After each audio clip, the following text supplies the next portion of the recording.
इस वक्त हमारे साथ खास बातचीत करने के लिए आम आदमी पार्टी के वरिष्ठ नेता नेशनल मीडिया इंचार्ज अनुराग धांडा है। सर, जिस तरीके से एलपीजी गैस सिलेंडर के प्राइसेस हाइक हो गए हैं, लगातार सरकार ये कह रही है कि हमारे पास पर्याप्त है, सरकार विपक्ष जो है इसको भरमाने की कोशिश कर रही है। कैसे देखते हैं आप? नहीं, देखिए, एक चीज तो सच है और इसको छुपाया नहीं जा सकता कि जिस तरीके से पिछले कुछ दिनों में अगर ट्रेंड्स देखें तो कमर्शियल गैस पिछले 2 महीने में 550 ₹550 के आसपास बढ़ चुकी है और 5 बार इंक्रीज हुआ है।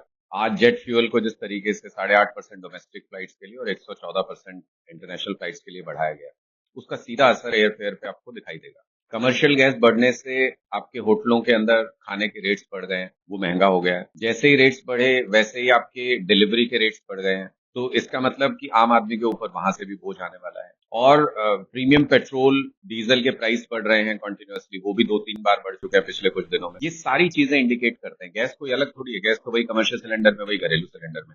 ये सारी चीजें एक इंडिकेटर है।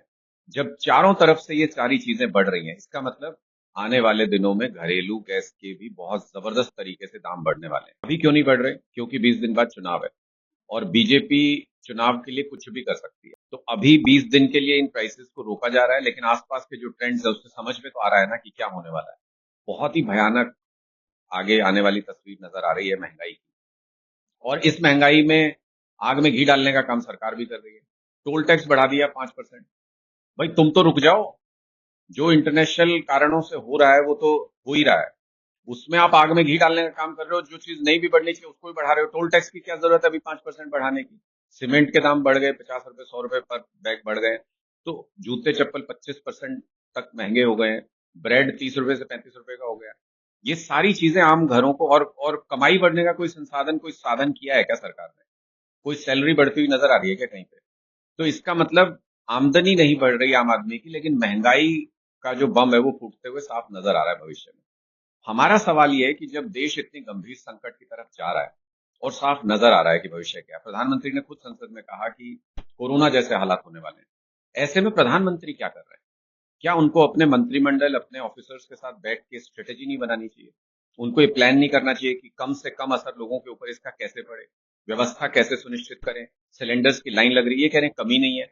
अगर कमी नहीं है तो एक की जगह 2 ट्रक भिजवा दो, दो की जगह 4 भिजवा दो। जितने सिलेंडर होंगे उतने ही तो भरवाएगा कोई। बैग में पॉलिथीन में भर के थोड़ी ले जाएगा गैस। तो इसका मतलब सरकार भी सुनिश्चित कर रही है कि लोगों में पैनिक बढ़े।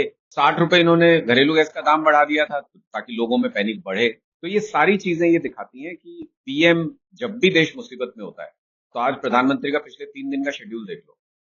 2 दिन पहले गए एक एयरपोर्ट का फीता काटने, जहां से अभी कोई फ्लाइट नहीं उड़नी है, 2-3 महीने बाद पहली फ्लाइट उड़ेगी वहां से।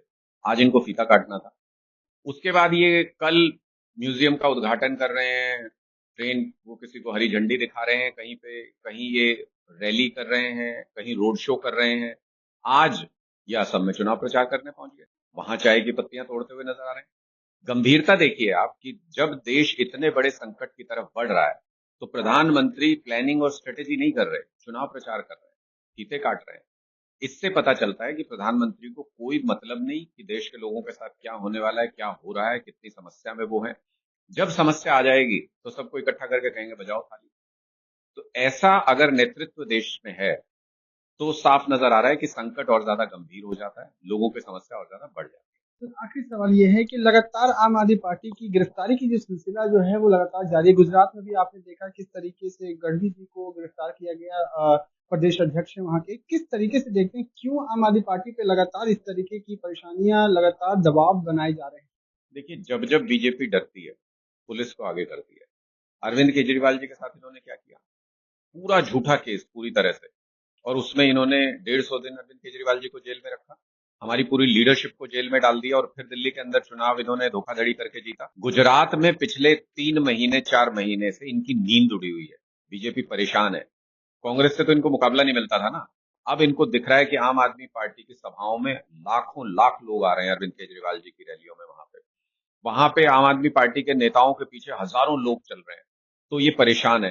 पिछले 3 महीने में 145 एफआईआर हमारे 160 कार्यकर्ताओं, नेताओं के ऊपर हुई है।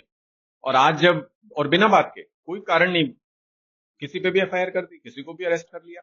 आज जब ईशुदान गढ़वी प्रदेश अध्यक्ष हमारे हैं, वो एसएचओ से मिलने गए कि भाई क्यों कार्यकर्ताओं को उठा लिया, हमारे क्यों डाला हुआ है थाने में? तो उनको अरेस्ट कर लिया बिना कोई कारण बताए हुए। इससे साफ समझ में आता है कि मोदी जी, आम आदमी पार्टी की बढ़ती लोकप्रियता, अरविंद केजरीवाल जी की रैलियों में लाखों लोगों के आने से, और कल जो गुजरात में मोदी जी की रैली हुई वो एक फ्लॉप शो था, खाली कुर्सियां पूरी रैली में, और उसी में बोल रहे हैं, उसी में संबोधित कर रहे हैं। इससे मोदी जी तिलमिलाए हुए हैं कि मेरी सभाओं में लोग नहीं आ रहे और आम आदमी पार्टी की सभाओं में लाखों लोग आ रहे हैं।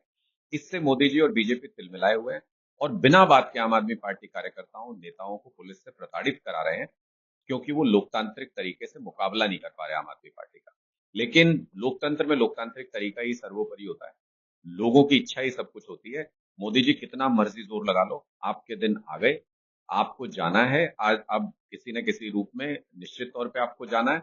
और उस जाने से पहले आपको ये मैंडेट एक्सेप्ट कर लेना चाहिए कि आम आदमी पार्टी नई उभरती हुई शक्ति और लोगों की पसंद है। बहुत बहुत शुक्रिया बात करने के लिए। वीडियो जर्नलिस्ट अजीत के साथ Abhishek Anand, morning India news, Delhi.